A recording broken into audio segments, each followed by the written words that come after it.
What's up, Benfica Nation? Welcome to another episode of Mr. Benfica. This is episode 140.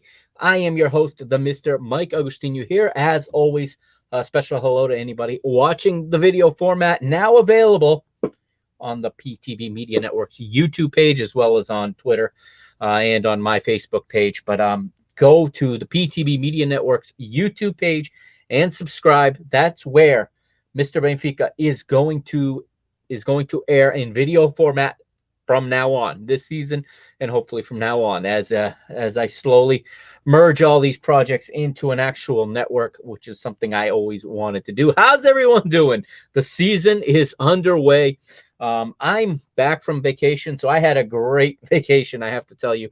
I'm also back from a tour date last weekend, which was an adventure. And I will be up most of the rest of the night and probably the rest of the weekend editing all the video footage I got and putting it into one little short film for everybody to see. What was stop 2 of the Parking the Bus tour, summer 2022 stadium tour, when I went to Philadelphia and was supposed to go to Washington, D.C. last weekend. I did go to Washington, D.C. I didn't get to the match. I didn't get into the match. That's a mystery that I guess can be revealed in the video when it comes out. But like I said, I'm going to be locked in this basement probably for the next 36 hours, other than to sleep to edit all that. But for now, for the next hour or so, we are talking about Benfica, Sport Lisboa, Benfica 2022-23 underway. 2 matches, 2 victories for Roger Schmidt so far in official competition. Oh, did I mention that in preseason, 5 matches, 5 victories for Roger Schmidt? No, it's not about the results in preseason, but it was about the way that those matches were won and the way that the team was playing. Also, it was also about a way where preseason was organized in a manner we're not used to. And a lot of people were already critical of the manager. Oh, he took too many guys on preseason. Oh, what's he doing? I'm going to address this probably in this episode, unless I forget, because I'm very absent-minded at this point. It's very late at night here. But a lot of people don't get it. I want to be nice about this. I don't want to insult anybody. A lot of people don't get it. This is Roger Schmidt. This is not Jorge Jesus. This is not Sérgio Conceição. This is not Ruben Amorim. This is not Bruno Lage. This is not, insert your favorite Portuguese coach, José Mourinho. This is not anybody you're used to. He is not doing things the way we are used to. When we hired a German manager, it was to change things. And that's what he's doing. And all people were on board, but as soon as, how can Enzo get off a plane yesterday and go into the starting lineup today? Because the manager is following a plan. That's why. That's how. He don't care what you think. He don't care that you think that you can't give a player that type of privilege. I don't know, whatever word you want to use, that he can just arrive and go right into the starting lineup. Well, guess what? It was a preseason match, and it became very clear why he went right into the starting lineup, because those were the 10 guys he was going to play with, and those are the 10 guys he started with in both of these official matches, these competitive matches. It would have made 0 sense to play him in that second unit. Of course, you have to understand what the manager is doing first before you can understand that. And admittedly, that early in the preseason, I don't think we at all understood that he was playing with essentially 2 teams the entire preseason. Roger Schmidt explained this after the Eusébio Cup, okay? After the Eusébio Cup, a victory, Benfica finally wins that trophy back after a decade. I know it hasn't been played every year or even close to that. It's been skipped many years, but it's about time that trophy comes home to the Stadio da Luz, and beating Newcastle in that one. But Roger Schmidt explained, and his explanation was perfect, and anyone with any type of coaching background understands what he said here, and he speaks plain English for us. So for those of us here on this side of the world or on the other side of the world, shout out to my listeners in Australia. You're not on this side of the world, you're on that side, but we speak the same language. We have the pleasure, unless BTV, of course, speak over him with the translator, which is a little bit annoying, I have to say. They should translate when he's done, not in the middle of his sentence, because that's I don't know how you guys feel about that, but I find that so distracting. I don't end up catching what he says in English or what the translator says in Portuguese because they just kind of jumble together. But what I was saying was this manager does things differently. He explained in the post-game presser after the Eusebio Cup that once the season starts and once you're playing every 3 days, and this is another congested season, another condensed season, where you're going to play a lot of matches in a short period of time. Of course, we have a giant break. Once November hits, we got the World Cup, and the league this is essentially this season going to run like a South American season. You're going to play your first half of the season, and then you're going to go away for a while, and then you're going to come back, and it could be all different. The teams could look so much different by January. We don't even know. But, he explained, okay, he explained that he's training them hard because this is the only part of the season where you can train properly. And he and his staff have evaluated the situation and made the judgment call, and that's what they're paid to do, that it was more important for players to be fit for training than to be fit for matches in the preseason. And and that makes sense, and I agree with this. I wouldn't have had the foresight to plan it out this way. So I'm very impressed by him and his staff's work, because once it's explained, it makes complete sense. He wanted players fresh to train because the training was that important. So everybody played half a match. So in every preseason match, we saw one unit take the first half, one unit take the second half. Now, that's not the way any of us are used to seeing preseason football. We expect that with each game, the starting 11 will play more and more and more and more. And that didn't really happen until the second half of the Eusebio Cup. And that was a training exercise at that point. It was a fitness exercise in which he left tired players in so they could work on a little bit of their fitness and play, and learning to think fast and learning how to play when you're tired in this style of game, okay? The most noticeable thing is the much higher pressure we apply. We play even when we're not pressing. This is what impresses me, and this is why I'm quietly more confident than I thought I was going to be, okay? And what I'm really impressed with right now, because this doesn't take a ton of energy to do, but we're doing this, okay? It's one thing to press and to press high and to press, hard and to try to force turnovers. Nobody can play that way for 90 minutes. You hope that you can play for it longer and longer and longer as the season, as the season increases, as the athletes, performance improves, and as they get closer to their peak, as we say, because we want our athletes peaking at a certain part of the season, and that's not in week one, certainly not in week one. And that's all stuff that the physio staff, is going to keep track of. They're tracking all the time. And they're always watching these heart monitors. They're watching these players, they're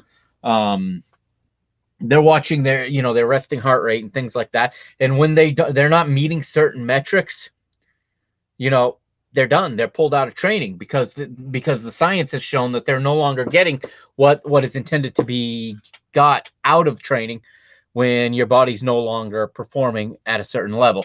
So this is high performance training. This is not something we have a lot of in Portugal. We have a lot of old school mentality coaches who do a good job at that mentality. No question about it. There are Portuguese coaches in every corner of the world doing a fantastic job, more or less with the same methodologies. Roger Schmidt has different methodologies. Some people, again, I don't want to insult anybody. I appreciate anybody that reads any tweet I put out, that reads any posts, anybody that listens to any of these podcast episodes, that watches these videos. But I'm hearing a few things over and over and over. I'm hearing that we don't have the wing play we want. I'm hearing that we don't have a 10, that we don't have a 6. Guys, this system doesn't use any of those things. Understand that the manager is not looking for a 6 in this system. Understand that the manager is not looking for a 10 as we know it. Rafa Silva is playing as the quote-unquote 10 because he has the breakaway speed. And if you notice what Rafa's been able to do, and I am pleasantly surprised that Rafa Silva is still on Benfica. I've been a big Rafa guy. You guys know that. I took so much heat from some people last year when I praised him for that goal against, who was it? Was it Estoril, or was it, I don't remember who it was against, where he took it the length of the field on a counterattack, dribbled the entire team and scored. I understand that he was not good last season, but even when he's not good, he factors in results. Roger Schmidt has noticed that he can do something that nobody else on his team can do when he is played in the right position. JJ played him in that spot, in that false 10, if you want to call it that, for quite some time last season, and then he stopped. Okay? He stopped. And honestly, Rafa Silva is the most dangerous player, and he is at his most dangerous in that role where he's free to move. He has been relieved of all defensive responsibility. Okay? I can't even tell you how much better of a team we are with him doing that work, as opposed to, I'm not even going to say the name of the person I was going to say, because I ain't saying that name anymore on this show. When he leaves, I will say au revoir, and that's it. And I hope he leaves soon. But there's I see the criticism for João Mario, and João Mario was injured today. So I'm going to start with that. I have an update. This is courtesy of Ebola, and this is as of 23:06, so 11:06 p.m. Portuguese time. Okay, so this is a good 4 hours ago. And Roger Schmidt did say that, as I translate this, he recognized, it says, Roger Schmidt reconheceu que João Mário poderá não estar apto para o duelo de terça-feira na Dinamarca.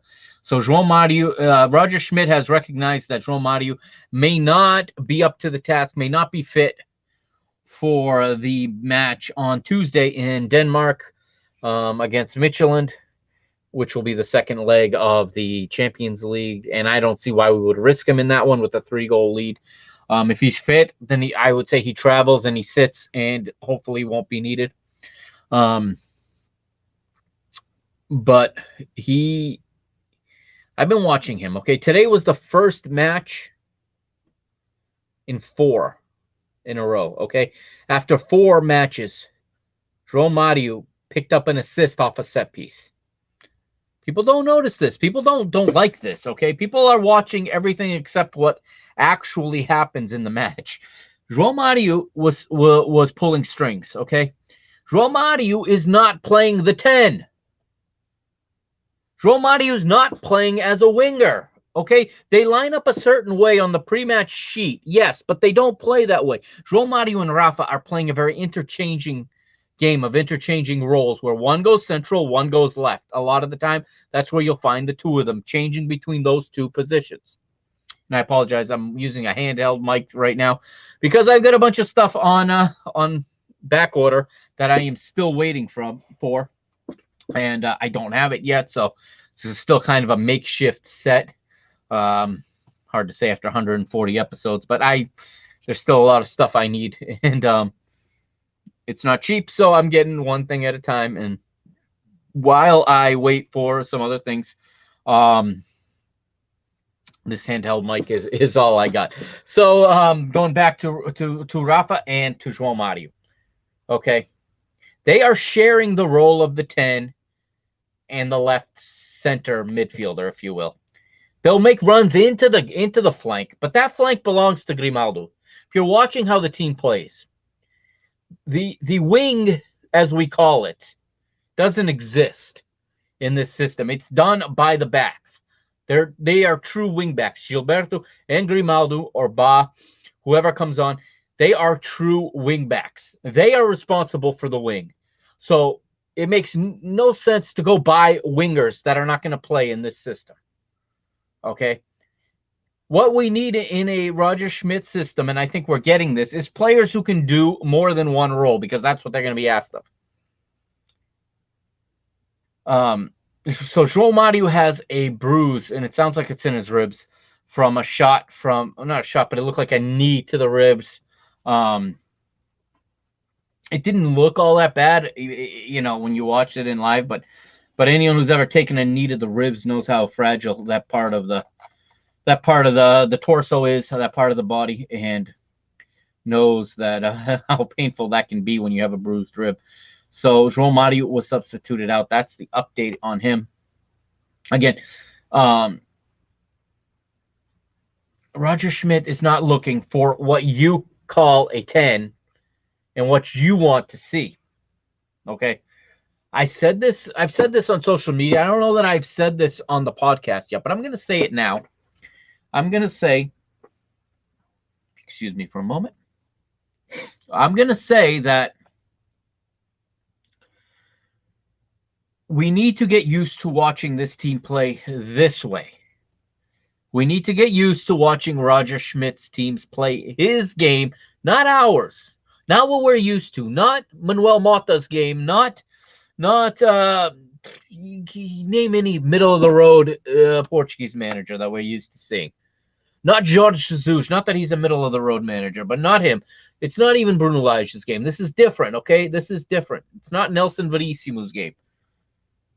This is something we're not familiar with, that we watch, and we're all excited about the offense we generate. But then we think that he needs to go get another left back.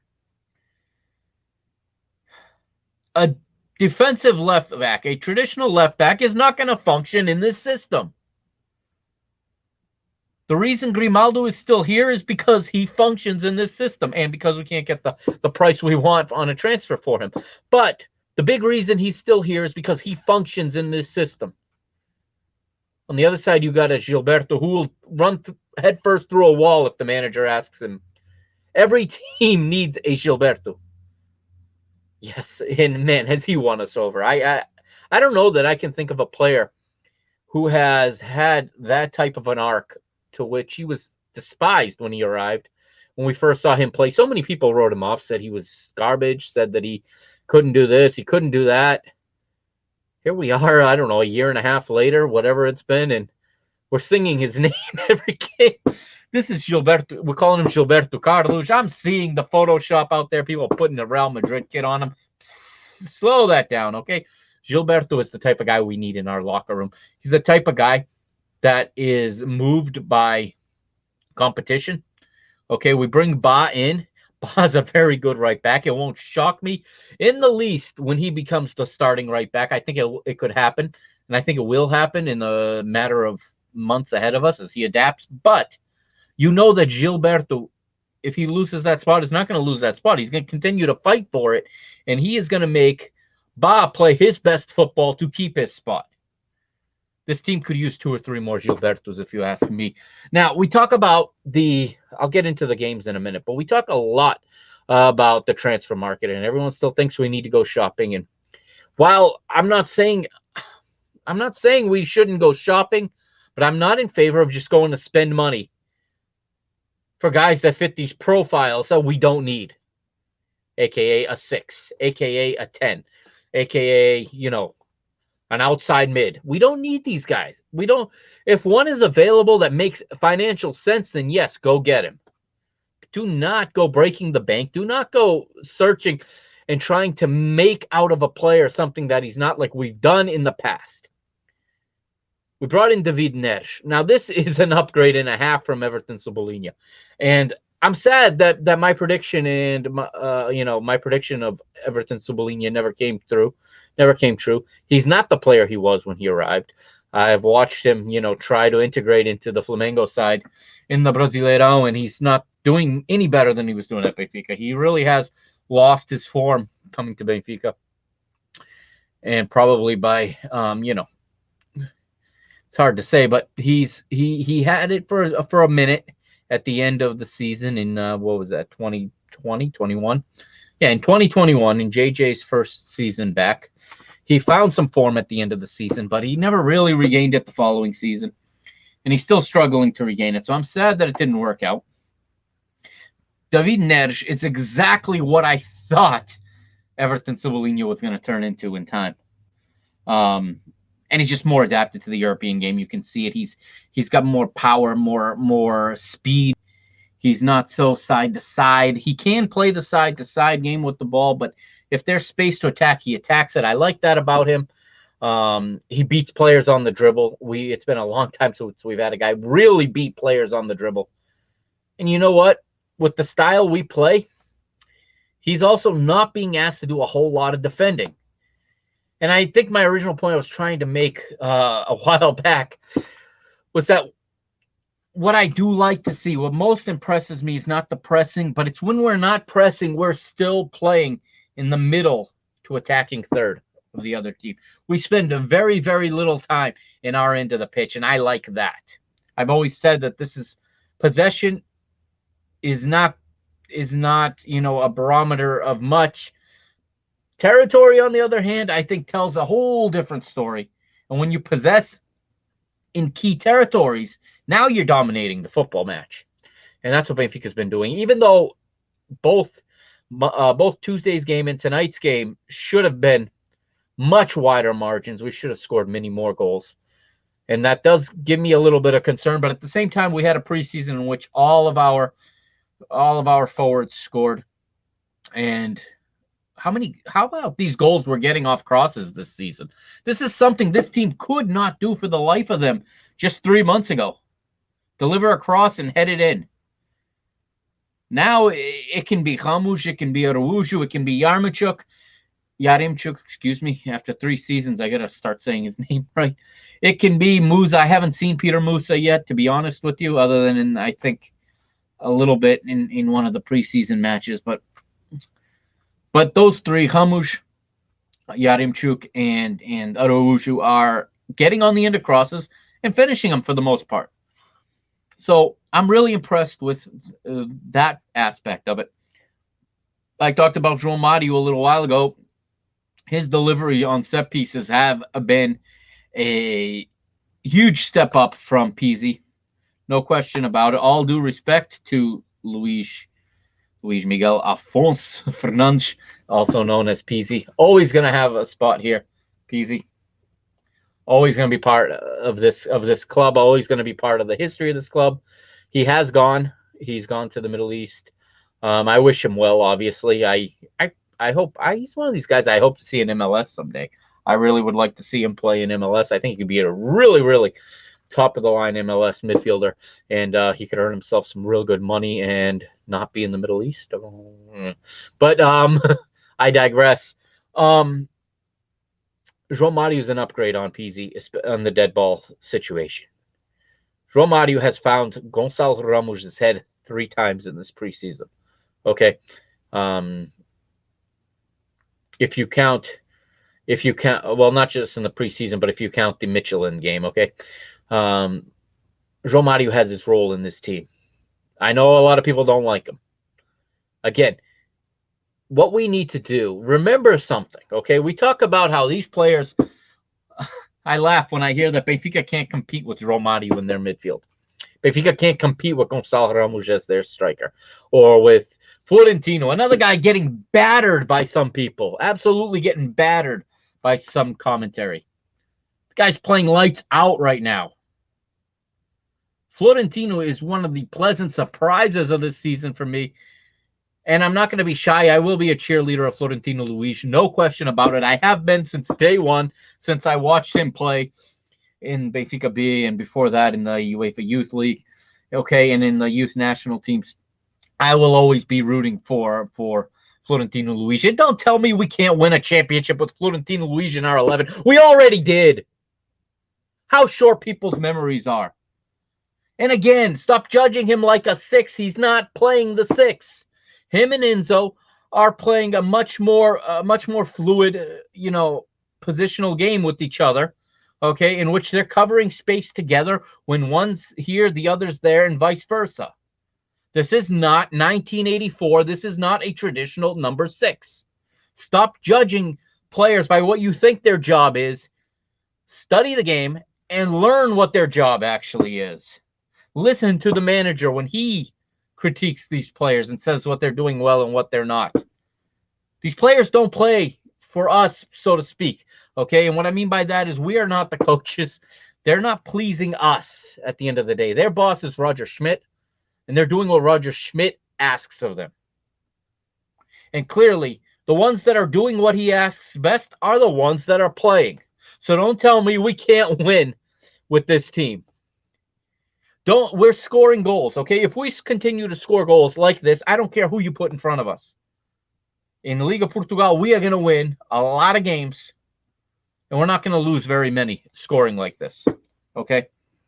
Yes, listen, no one loves a clean sheet more than me, and I don't like how many goals we give up playing this style. That's my one knock on. It's not a knock. It comes with it, okay? But again, I'm not the manager. It's not about what I think. The manager's playing his game. He was hired to play his game. He says it's not perfect yet. Anyone can see that. But there's a lot right with the way that this team is playing right now. Okay? And in addition to Florentino, his midfield partner, Enzo, is maybe it's early, but it could be one of the best signings Benfica have had in years. I'm already seeing people say, please don't sell him in January. Please don't sell him in January. Oh, please give us 2 seasons of Enzo Fernandez, please. And you're welcome. I told you this guy was good. This is the highest rated player on SofaScore in the entire Copa Libertadores. And what happens? Benfica Nation tunes into one match in which they're rooting against him, myself included, and says, he can't be that good. Or they're mad because he wanted to play in Copa Libertadores. Are you kidding me? Like, this is the first time. This is a precedent Benfica have set with South American players for years. Go back over a decade now. Ramírez finished the Copa Libertadores with Cruzeiro before he came to Benfica. Just in those days, the Copa Libertadores concluded a little earlier in the year. But, again, I think that was a brilliant bit of business by Benfica. That's probably what won him in the end. The reason that Benfica won the bid for him may have been that little footnote that allows him to continue to play for River as long as they stayed in the Copa Libertadores. So a lot of criticism of that, just like they criticized him going into the starting lineup. And then they watched him play, and whatever he said at the airport, whatever, that don't matter no more. People, we get way too emotional about things. We take things personal that are not personal. Listen, if a player is a good professional and he wants to use our club as a stepping stone, it's not ideal, but it doesn't mean we can't make the most of it. We've done it before. We've done it before, and we've had good years bringing in players like that, moving them on. This guy's special, okay? He's also in mid-season form, maybe even mid to late season form at the beginning of the season, but provided he stays out of Argentina's national team, and I don't expect him to go to the World Cup, he'll get a real nice break in November and hopefully be fresh again by the time the second half of the season comes. If he keeps this up, he's the league's player of the year this year. There's no question about it if he keeps this up. Where does that leave Julian Weigl now? On the outside looking in, kind of, huh? Julian, I love that player. Everybody knows it. I've also suggested that it may be time to sell that player. However, we don't have a replacement for him yet. So we can't sell him until someone else can fill in, okay? Him and Florentino are going to be, they're going to be splitting that position. Maybe Florentino will hold on to it. It seems like Florentino is more the skill set that Roger Schmidt is looking for. If not, Weigl would be there. Trust me. He's on a massive salary. Okay, he's a great professional. There's no reason Weigl is not playing other than the fact that Florentino is doing what the manager wants better than Julian Weigl is. That's the only reason. Now, we're not in these training sessions. I would love to be there. Let me tell you, my perfect retirement, honestly, my perfect retirement would be to move, to finish my last day of work in July and go to Portugal, buy a place or rent a place, whatever, near Seychelles. I would be watching this team train any opportunity I get. Heck, I would try to get up. I'll get up on the roof of my house if I can get close enough so I can look inside with the binoculars. I would love to see inside this team as far as the training goes. Because clearly The guys that are playing are doing something right, and the ones that aren't are just not doing it as well. Okay. I think we're going to see some changes on Tuesday. I do. Um, but I guess it's time to start talking about these two games now that we're a half hour into the show. Thank you for bearing with me through that rant. Let's take a look. We'll start with today's game first. The league opener, home to Aroca at the Stadio de Luz. I believe the attendance was read off to be about 53,000 and some change. Still a lot of empty seats in my opinion, but again, it's kind of the nature of the beast with the Red Pass situation, and people. I'm sorry, guys, but y'all pay less for that Red Pass than you know than I paid to go to wrestling last week, and I went to watch wrestling last week. Okay, and it wasn't a lot less than you pay for a Red Pass. I pay for one night at an event. So the fact that the Red Pass is so affordable leaves people to stay home. I mean, or not share it. I mean, there's rules and regulation as to what you can do with the Red Pass, but again, I see people leaving early. Like that really pisses me off. There's no excuse for leaving early from a match. I can say I have never left a football match or a basketball game or a wrestling event or an MMA event or a baseball game, whatever. I've never left early. I don't get it. I paid to come to the game. I'm going to get every minute inside that stadium I can. As if you watch my upcoming film, you'll see when I was in Philadelphia, I stayed in that. I was one of the last people out of that stadium. They actually had to tell me I had to go because you're not going to beat traffic. That's a joke. That's something people believe in, that like Santa Claus doesn't exist. And well, you could either wait in your car or you can wait in the stadium. You can take a walk and take the long way to your car. By the time you get there, you have a way out. For me, there is no excuse to leaving early on a Friday night, no less. There's no reason for leaving early. Guess people just can't break this habit. You can see it. You see the people walking up the stairs. Where are you going? Game's not over. Team's playing well. How do you leave without applauding the players? I don't get it. Now I know some people. I get that some people do drive from the north and from the south, and they have 3-4 hour drives to get home. I get that. Okay, it's in that very same situation last weekend. I damn am not leaving that stadium early. I just can't. I can't relate to that thought. Unless I don't know if maybe you're trying to make a wedding. I guess I could really one if you're trying to make it to an event and you still went to the game anyway. I get it there. That's about the only time I get it. Or of course, an emergency. An emergency pops up at home. But let's go with the lineups today. Okay, we'll start with the visitors. We'll start with Armando Evangelista's Aroca side. They have in goal Di Arrubarena. Di Arrubarena is his name. He is Uruguayan, 25 years old. Lucky to have stayed on the pitch thanks to an offside call. The referee Manuel Mata is going to come into the chat today too, I think, or into the fray in this conversation today. But here's the rest of Aroca's 4-3-3 across the back. Good friend of the show to an extent. A Facebook friend of mine who I've had conversations in the past. Thiago Isgaio is in at right back. The former Braga, former Bissad, former Caldas, former Torreense player. And you see the connection I have with the player because he's played at my local club. He gets the start for Aroca today at right back.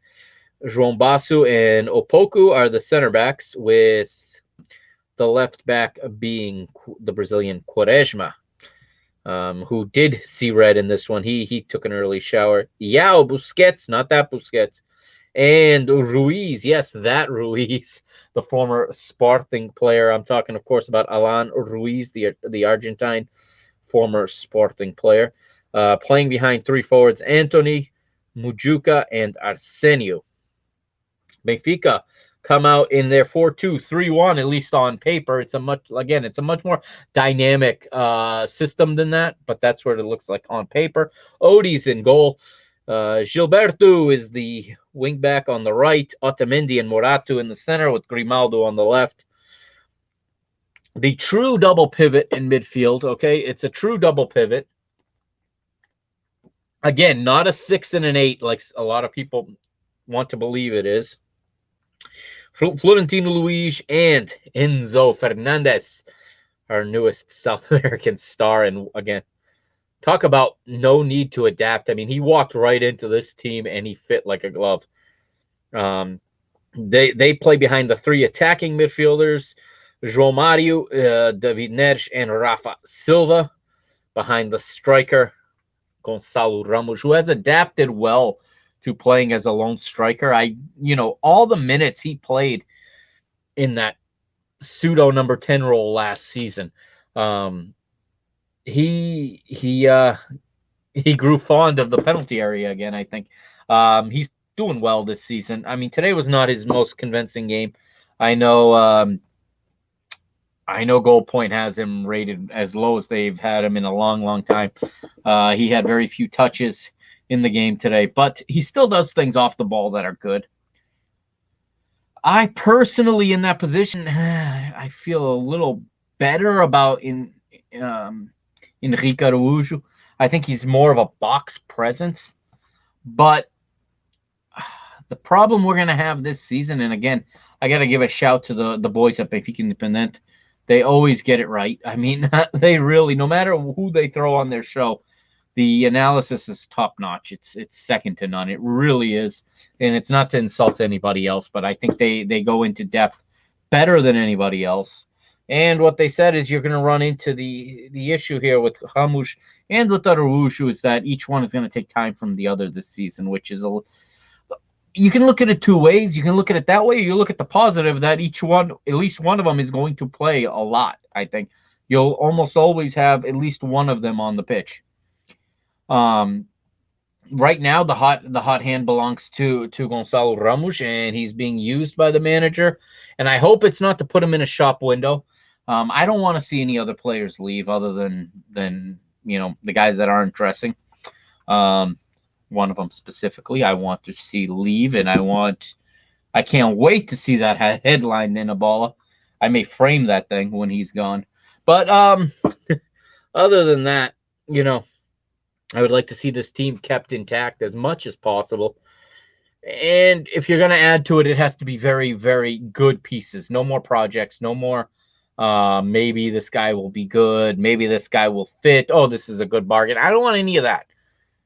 If someone's coming in, it's going to be someone who is going to contribute immediately. Okay? And everybody's hammering on Chiquinho because he came in. Chiquinho's there because Pizzi is not. And because Ricardo Horta didn't happen. Okay? Chiquinho is there. Chiquinho is perfectly fine to be used in a match like Tuesdays if João Mario can't go. Of course, if you believe João Mario can't play at this level, then you're not going to believe anyone else can. That's on this roster in that position. And you want to buy half a new team. Well, guess what? We're into the season now.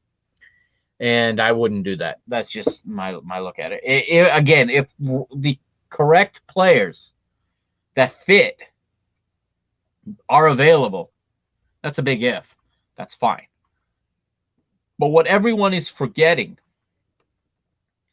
what everyone either doesn't believe is possible or is forgetting is possible, is that each one of these players has the potential to grow under this manager.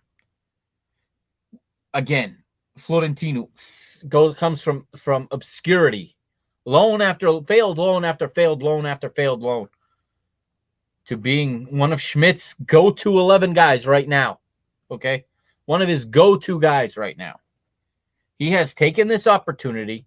He's blocked out the noise from people who say he shouldn't be there. And he just plays his game each and every time he takes the pitch. And each and every time he takes the pitch, he's a little bit better than the time before. Now, again, this attitude that so many of us have that this guy, we look at a name, or we look at an incomplete body of work, or we look at past seasons, And we say, this guy can't play for Benfica. Meanwhile, for years, our rivals go and get signed players that we laugh at, like an Otavio, who I cannot stand, okay? And when they signed him, I laughed, like many of us laughed. What's this guy going to do? And they grow into the exact player that team needs, okay? We look at the players within the league that our rivals go and cherry pick and get, and they always work. And we would discount every single one of them if it was our club to sign them. We need to break through these toxic mentalities, these almost idolatry we have of what a Benfica player is, okay? And we need to be open to the fact that we have a manager who does things differently and who's looking for different things than you and I are looking for in players. We're gonna concede goals. I have come to accept that we're gonna concede goals.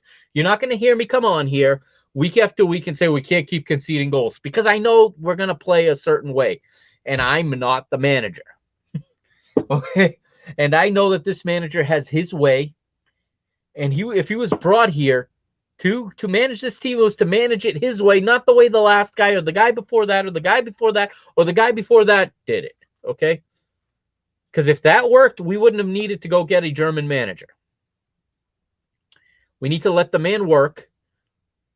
We need to see the body of work in the players and in the growth of the players, okay? We need to see it, okay? You also have to trust this manager to be able to make adjustments. Now, one adjustment I'm seeing, okay, Enzo Fernandez is playing a different role than he played at River Plate, okay? He was much more of an quote-unquote 8, what everyone wants to see. And what we've said for years, we need an 8, we need an 8, we need an 8. He's not playing as an 8 here, okay? And here's why he's not playing as an 8. Because in a player on form right now, and this is, I'm using the condition, when in form, Rafa Silva is playing as an 8 and a 10. He's doing both jobs. He is setting up in and around the area, okay? He's making runs to open space for forwards, okay? He's taking defenders away. He's also instrumental in our transition game. Watch how many times Rafa Silva comes back, and it's usually Enzo who finds him, or it's Florentino who finds him. Okay, Rafa gets to, when we're under the most pressure, we find Rafa, he turns into space, and with his pace, he takes off. That is an 8. That is what you want from an 8. He does that, and then gets up front and plays as a 10 when needed. And guess what? He also can finish it when he gets in the area. I mean, this is why Enzo is playing a double pivot with Florentino, because Roger Schmidt has learned that he has a player in Rafa here that does things nobody else can do. So the rigidity of a system manager where everyone is like robotic and has to fit into their roles, and we had one of those last year, let's be honest, very rigid, okay? And that's why it didn't work out for him. He could not adapt to the players he had, and then he went and got players that did not adapt to him. It was a double disaster. Here we have Roger Schmidt recognizing quickly that he has a game changer in Rafa Silva. Okay? He has a game changer in Rafa Silva.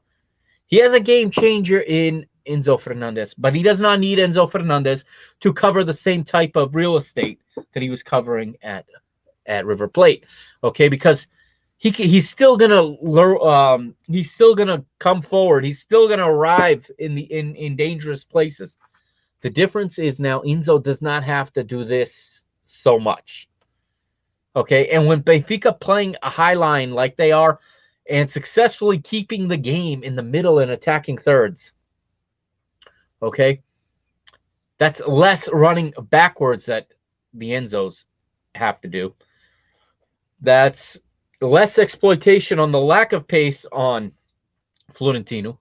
Florentino is, and I think why he's excelling in this system, is because what Florentino does better than Weigl, okay?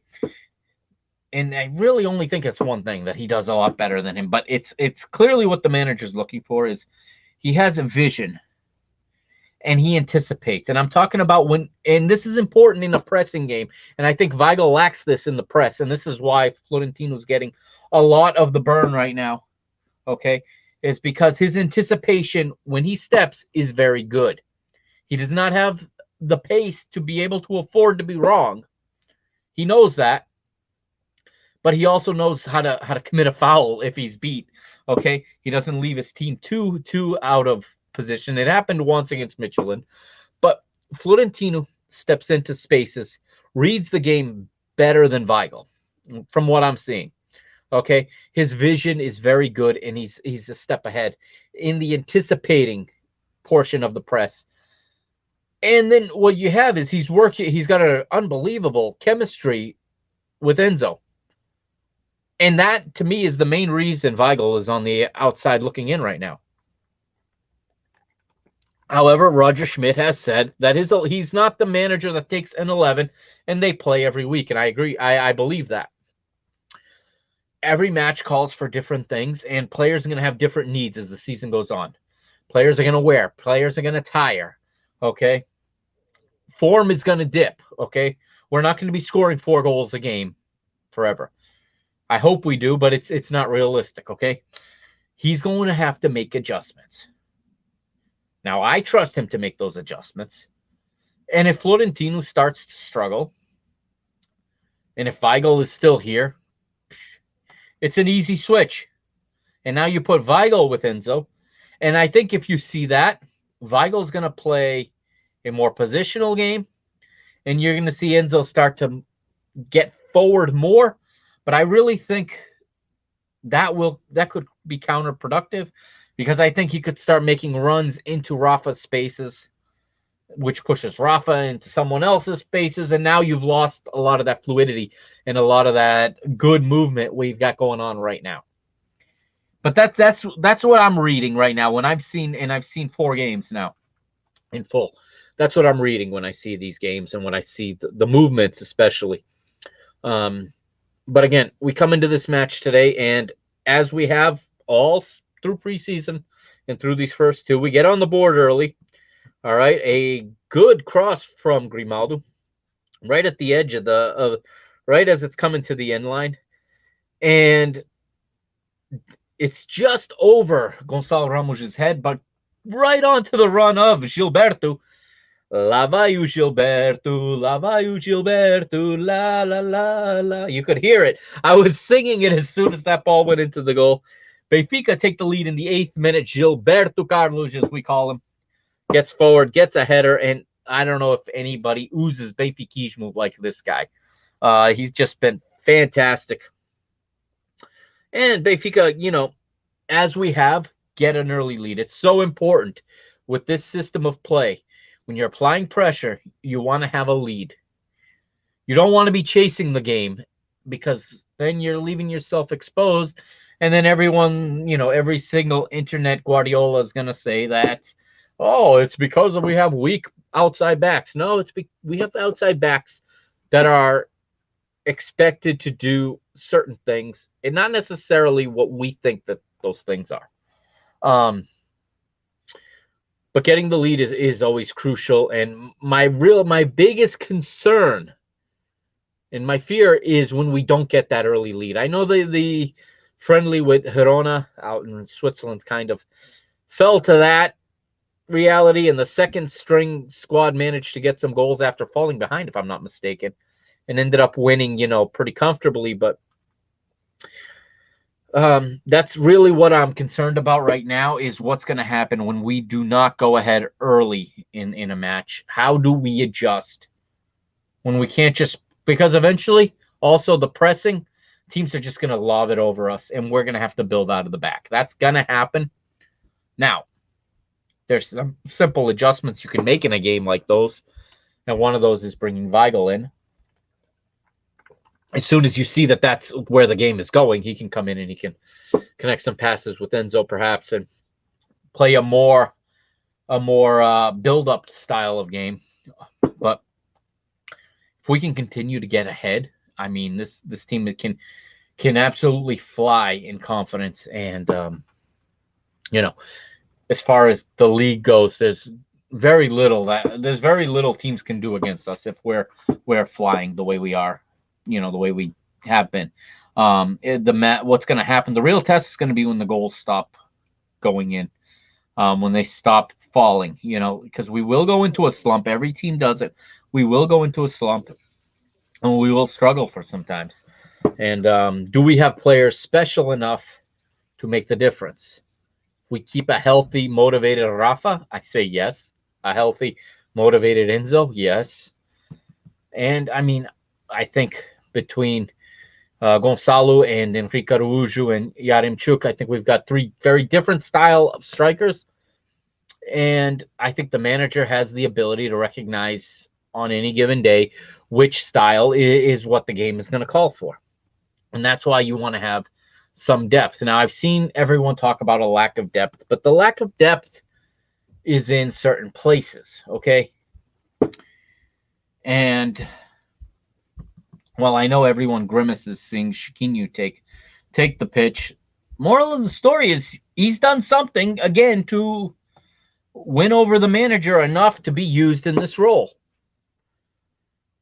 I don't think a 34th minute injury to João Mario is the place to bring in another academy kid to definitely not a Diego Moreira in that position, although he probably could do it. The pressure is high. Maybe he would have shined under it. I don't know. But I can see why that wasn't the selection. Certainly not and I don't even remember who was on the substitutes bench. Let me take a look at the substitutes bench, and I'll tell you who was on it and who may or may not have come on. Let's see. Benfica on the bench had Chiquinho, Ba, Weigl, Yaremchuk, Araújo, Elton, Vertonghen, Silva, and Musa. So, yeah, Bernardo's not there. Paul Bernardo. Diego Moreira's not there. Okay. So, again, who else are you going to put in? Okay. Now, you can criticize the board all you want because they haven't gone to get. But we a lot of times have this belief that just because a player is somewhere else and he gets brought in, he's automatically better than a Chiquinho or better than a. Well, there's nobody else on the bench really that can play that position. So, I mean, it was a no-brainer. If you were surprised by that substitution, I don't think you've been paying too much attention. And I just ran down the substitutes list, and there's really no other option. So, Chiquinho comes in the 34th. He replaces João Mario. And just a few minutes later, Rafa gets on the board. He almost gets his own assist in a way. If this were ice hockey and you give a second assist, he would have had a goal and a second assist. I know that's not how they get issued, but you get what I'm saying. He beats the defender down the left center channel, gains the end line, crosses it. Okay, but the cross takes a deflection, pops up high. Gonçalo Ramos gets up higher than everyone else, heads it, beats the goalkeeper with his header. However, the header lands squarely on the crossbar, falls right in front of Rafa, bounces up perfectly to his head level. He doesn't have to do anything but gently head the ball into the open net. 2-0 to Benfica. Rafa gets his first of the season. And again, I am shocked he is still here. I thought for certain the way it ended last season, he was going to be the first one out. I am so glad I was wrong. And one thing you can definitely say is Rafa Silva is loving his football again. His friends are gone. Okay, well, Andre Almeida's still lingering around, but not on the bench, not dressing for matches. But Pizzi's gone. And Pizzi had some interesting comments, I have to say. He spoke to, I forget who he spoke to. Was it Canalons? One of them. And if you haven't, seek it out. You see Pizzi's words as he leaves Benfica. That's a topic for a whole other day. But anyway, Rafa is loving his football again. I think he loves playing for this manager. Obviously, he's super motivated. Maybe one night in the middle of the night sleeping, he had a dream he went to the World Cup. Because if he plays like this for the next 2 months, he's going to go to the World Cup. There's no question about it. And I don't think he's ever been to a World Cup.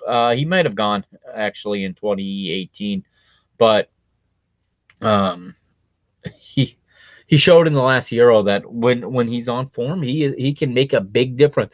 Even in that national team, he can do things no one else on the team can do. Today he gets on the score sheet with a header, and then he scores another one late.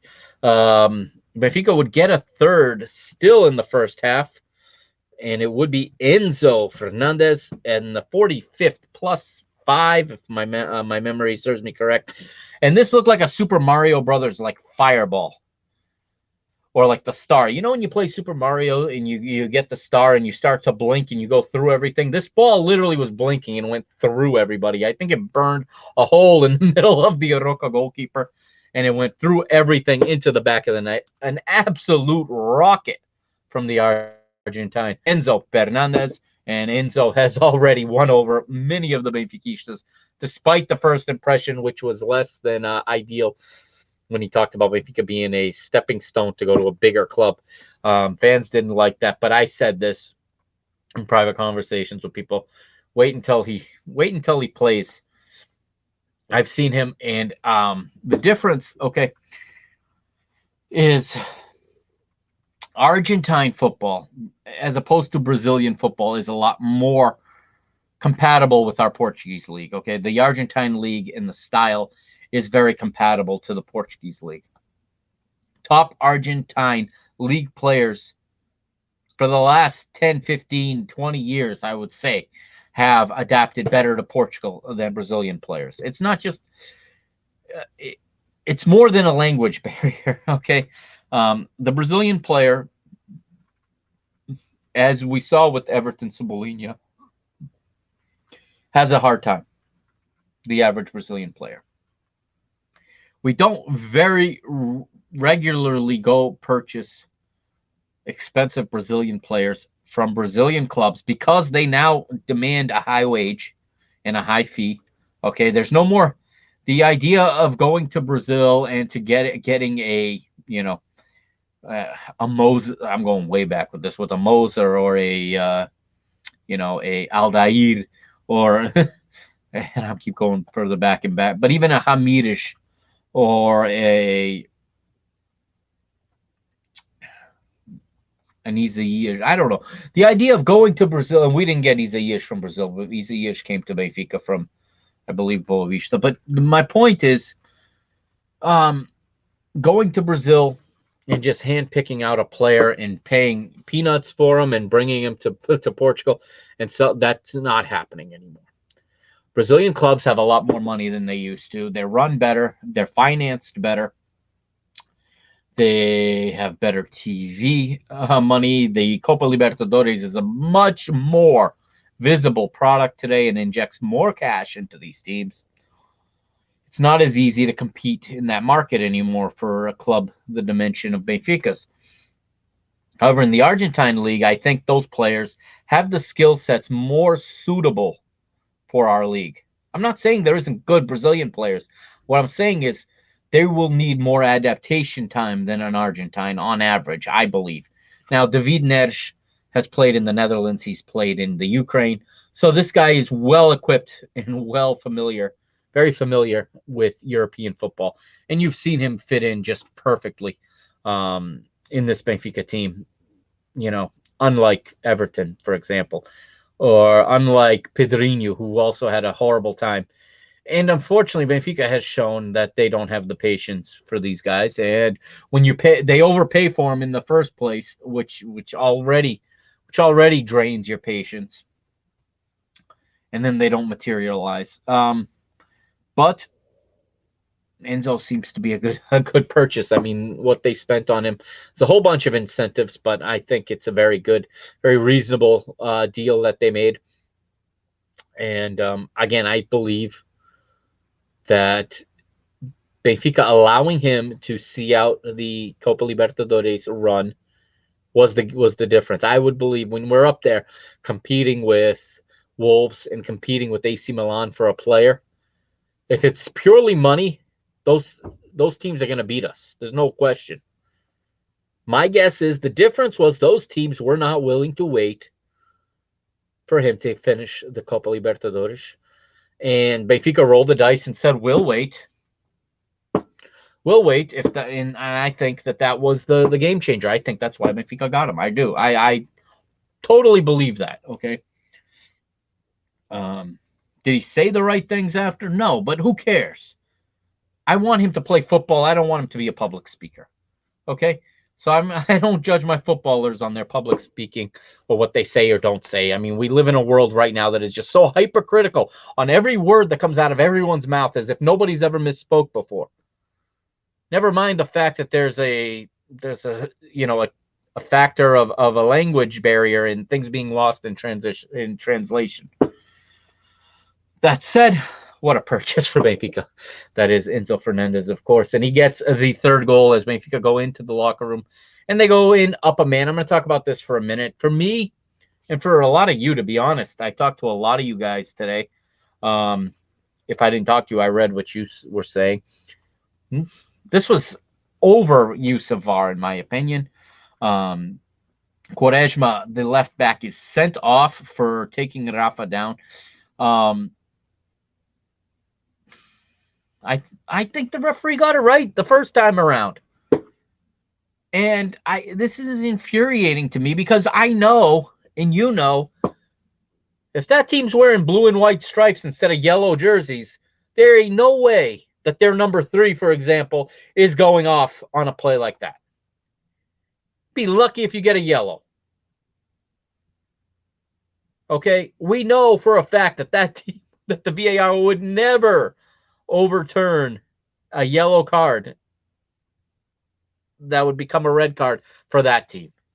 So doing it today in this game when I don't even think it called for it, it's more infuriating than anything else. I see some people say, at least we got the call. Yeah, that's because the game was kind of in the bag. It was 3-0. I mean, maybe it was 2-0 at the time. Doesn't matter. It was just ridiculous to me that even got reviewed. With everything that does not get reviewed in the course of a match, okay? Everything that does not get reviewed, you're going to review that, okay? Now, I get why he was sent off, but I think that is a misinterpretation, okay? Again, VAR is only supposed to be used to correct a clear and obvious mistake. For that to have been a clear and obvious mistake, the VAR had to have concluded that Rafa was in a clear and obvious goal-scoring opportunity. Cogso. The moment Rafa slows down his dribble and cuts centrally, he's no longer in a clear and obvious goal-scoring opportunity because the support is running right behind Quaresma to get in the space. I'm not going to be one of these people that when a horrible call is to the favor of my team, I'm going to pretend that that's okay. If this was against a certain other club, I would be celebrating. Hell yeah, I'd say you deserve it, but I would still say it's the wrong call. That's the difference. Because if they did have blue and white stripes and this happened, I would say they deserve it. And they deserve about 40 more years of it before I will give a damn how many times they've been screwed. And even then, I'm not going to give a damn. They could get relegated to the Stritais for all I care. I will not ever feel any pity or any sympathy for them. Now, here, totally, again, I didn't see anything clear and obvious about the scoring opportunity outside the penalty area when the player is cutting back towards the center where the defender's help was. I thought the referee got it right on the first time with the yellow card. Problem is with these referees, a lot of times, if they get called to the monitor, they've already got it in their head that they made a mistake. They're going to see it and they're going to reverse it, no matter how minuscule it is. It's very rare for referees to go to the monitor and uphold their original decision. But what this does do, and I think this is what's infuriating, is it already sets the narrative for the other clubs to say Benfica have got it this year. They've bought the refs. Look at this. Here's the VAR. Meanwhile, I know that Taremi's doing backflips in his pool tonight, getting ready to, as soon as he gets in that penalty area tomorrow. Yeah. Yeah. I trust me. Trust me, VAR will help Porto a lot more than it helps us all season. And I know it's been a while since Taremi's, gone headfirst into the desert pool. But even in the desert, he finds water, and I'm sure he'll find water tomorrow. But the narrative's already been set that Benfica are getting the assistance, that this is, this is referees already on our side.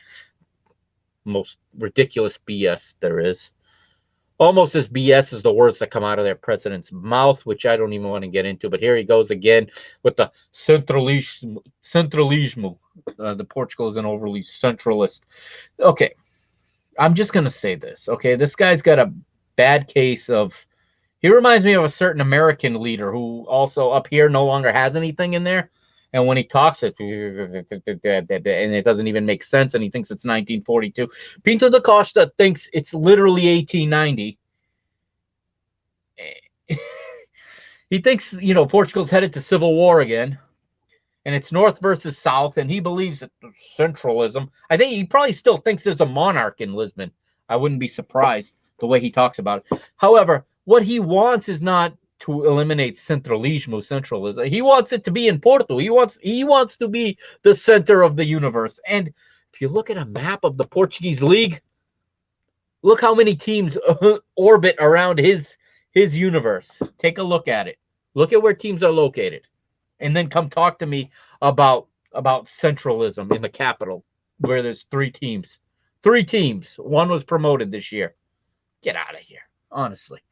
Anyway, back to the action today. So those were the 3. In the second half, Benfica, the rhythm and the pace slows, obviously. They are still early in the season, and it's not going to be easy to go at that pace all the time. Plus, there is, in a congested fixture list like this one, there is something to be said about managing results. When you have a 3-goal lead, it's a good time to manage results. Conserve yourself for the next match that's 72 hours away, especially with some injuries, in there. We saw Weigl come in for Florentino in the 62nd. Also, we saw a couple other switches here in the 62nd. Let's see here. I'm going to pull them back up. And we saw here 62nd, we saw...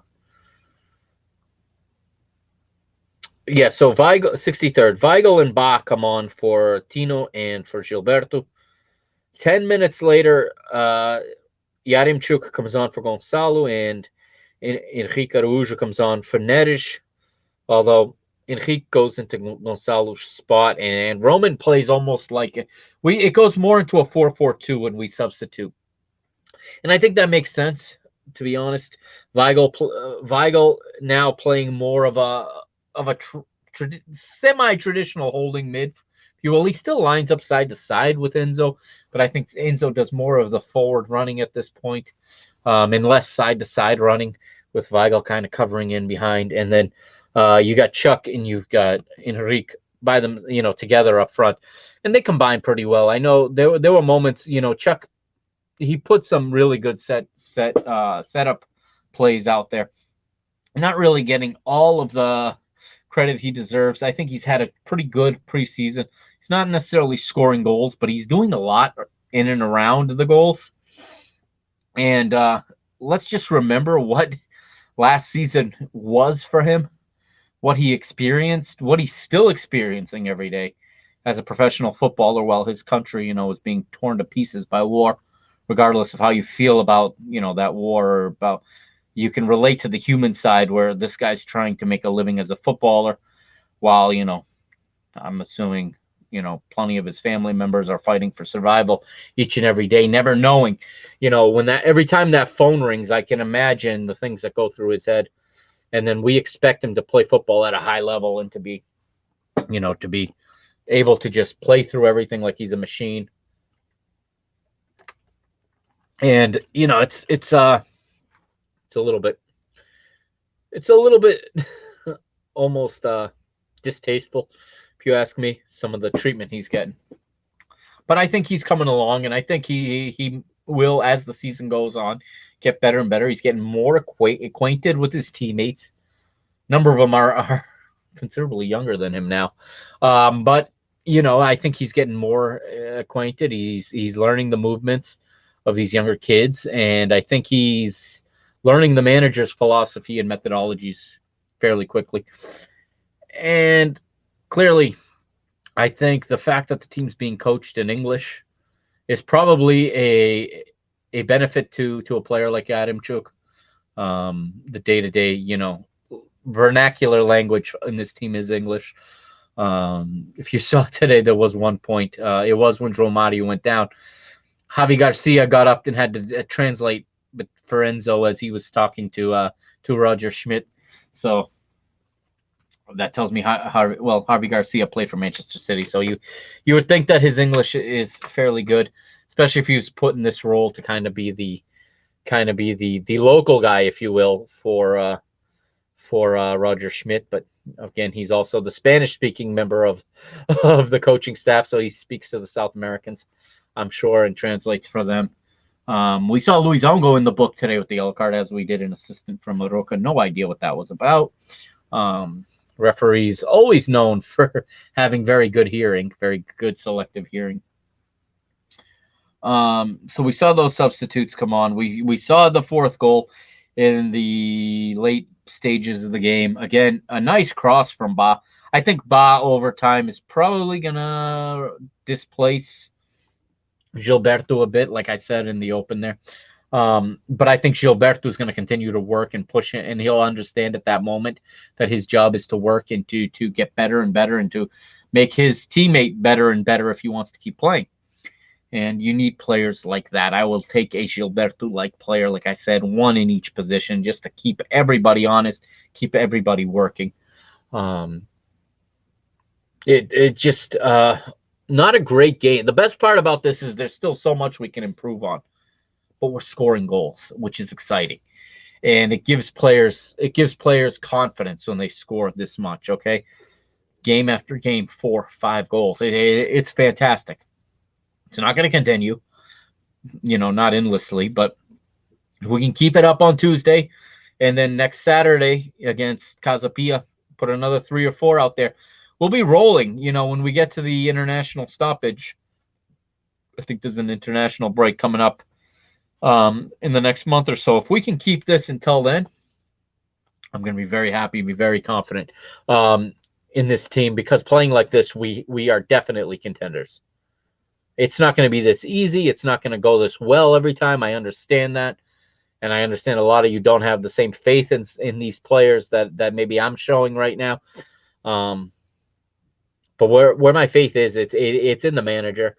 And if he's a new manager, I have full confidence in him to do his job, and we need to let the man work. But that also comes from my background as a coach, knowing when new managers come in, even for assistants that stick around, there's an adjustment. I've been in it where the head man has changed and the rest of us have stayed, and there was a huge learning curve for all of us. So I think the players are going to continue to climb. They're going to continue to improve under Roger Schmidt. If these first 180 official minutes are anything to judge by, yeah, it could have been better. I admit some of the preseason games were a little bit better, a little bit more a little cleaner. It's gotten a little tiny bit sloppy at times, but I think that the team is doing well. Let's quickly go to Tuesday's matchup, home against Michelin, last Tuesday, of course, that is. Before we go, let's take a look at it. And again, you see my name there on the screen if you're watching. If you're listening on the podcast, you know that I'm at Mike Agostinho. That's at MikeAgostinho. Follow me on Twitter. And also follow the show on Twitter at Benfica Mister, and on Instagram at Mr. Benfica. I'm going to try to keep those social media outlets going this season. I know every season I go dark for a while. Things in real life sometimes get to be a lot, and I have to take a step back from the pod. But I'm going to try to keep regular content this season. I really want to keep the regularity going, and I want to have. I still can't decide on a day to have, every episode. I try to go after every match, but that's not always doable. So we'll continue to kind of try to figure it out together here. So we'll go back to Tuesday, August the 2nd, Stade de Luge, Benfica and Michelin, the Danish runner-up from last season. Let's look at their lineup for their manager, Henrik Jensen. The goalkeeper was Elias Olafsson, the Iceland international. 3-4-3 is their formation. Dalsgaard is the left center back. Siviachenko is the deep-lying center back wearing the captain's armband, and Juninho, the left center back. Anderson, Sorensen, Charles, and Deer are the four in midfield behind the three attackers, Sisto, Kaba, and Dreyer. I'd be lying if I said I knew anything about this team coming into this match. I had no idea. I know that they had a decent run in Europe last year. I think they played Braga in the Europa League and may have even beaten them, if I'm not mistaken. But I couldn't tell you anything about this team before this match. So I went in with this just really focusing on Benfica and seeing what the team was going to do in the first official match, if all these friendlies were something, or if this was something that was going to continue into these official matches. Again, Odi in goal, Gilberto, Otamendi, Morato, Grimaldo, Enzo, Tino, Neres, João Mario, and Rafa behind the striker, Gonçalo Ramos. And what a night it was for Gonçalo Ramos. He ends up the man of the match for obvious reasons, picks up a hat trick in this one.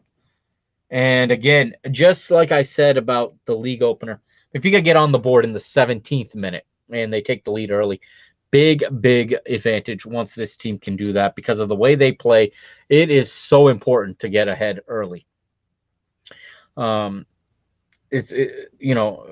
gets on the end of a header in the 17th minute. He scores again in the 33rd and again in the 61st, and in between that, Enzo with a bomb in the 40th.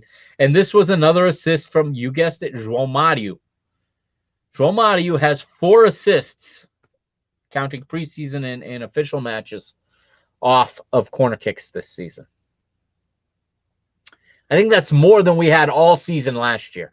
I don't think we scored 4 goals on set pieces all last season, at least not on corners or set pieces that call for a cross.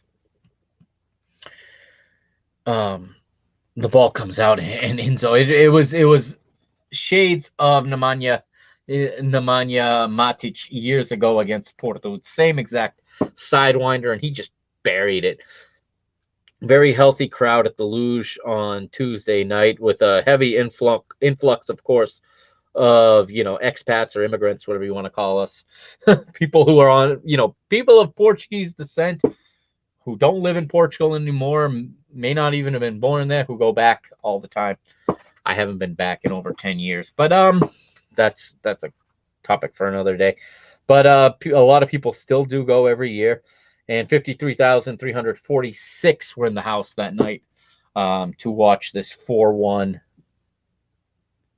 semi-comfortable win.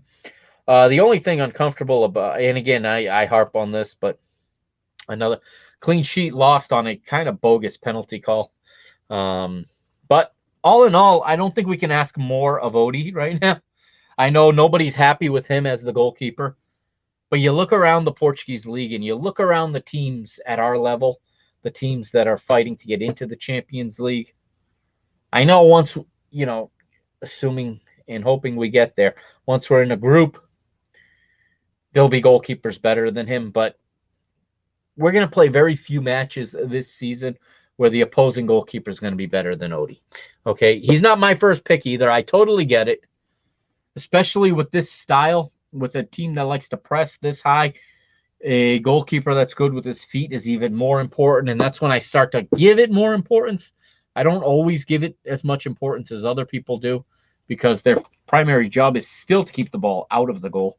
But with the way we play and with the high line we like to have, it's important to have a goalkeeper that can come out. We don't have that right now, but we still got two that are even Elton Late is better than the majority of the goalkeepers we're going to see this season. Okay, I know neither one of them is my pick. Neither one of them are probably your pick. Okay, everybody wants to see a new goalie. I get it, but it's not the emergency that we think it is. Okay, if this team plays the way they're playing and they do their job, it's not going to be because of the goalkeeper that we don't win the league this year or that we don't get back to the round of 16 or the quarterfinals of the Champions League or to the group stage or whatever. Okay, if the team does their job 1 through 11, it will not be because of the goalkeeper. Yes, if we're playing Manchester City, the goalkeeper becomes very important. But how many teams in the world are going to take on Manchester City and not be overmatched at just about every position, including goalkeeper? So I'm okay with it. I'm okay with it right now. Again, I don't want to just go spend for a goalie that might be better than him. If we're going to spend the money, he needs to be the goalie that comes in and plays on day one. And he needs to be able to play high off his line. And he needs to be able to almost sweeper keeper, is what we need in this formation, in this system. But I also think, in closing this week, I think what you're going to see throughout the course of the next 12 months, if everything goes right, okay, or if most things go right, you will see. I think this could be a little controversial because I think people are very high on Morato and they want to see him really, really become a key guy. But I think he's only holding a place right now. I think once Lucas Verissimo is healthy, and it could be quite a bit of time before he's healthy, he will eventually move into that spot. But before then, you could get several months of Morato getting important experience. However, I think, and I'm going to say this on this microphone, on this recording, kind of for fun, because 1 year from today, I want to remember I said this, and I want to listen to this episode and see if I was right or not. But on week 1 of the 2023-2024 season, 1 year from now, roughly, I think Lucas Verissimo and João Victor will be the center back pairing for Benfica, and I think they're going to be the center back pairing for quite a while for Benfica. I think those are two center backs that Benfica will plant there, and I think they're going to play there for a couple of seasons at very least together. I think you're going to see that become the Luizão and Garay, or the Garay and David Luiz, Luizão and Jardel. One of those partnerships that we've seen before. I think that Lucas Verissimo and João Victor will probably become that if they get healthy. That's if they get healthy. If not, we've still got Otamendi and we've still got Morato and we still got Super Jan Vertonghen as well.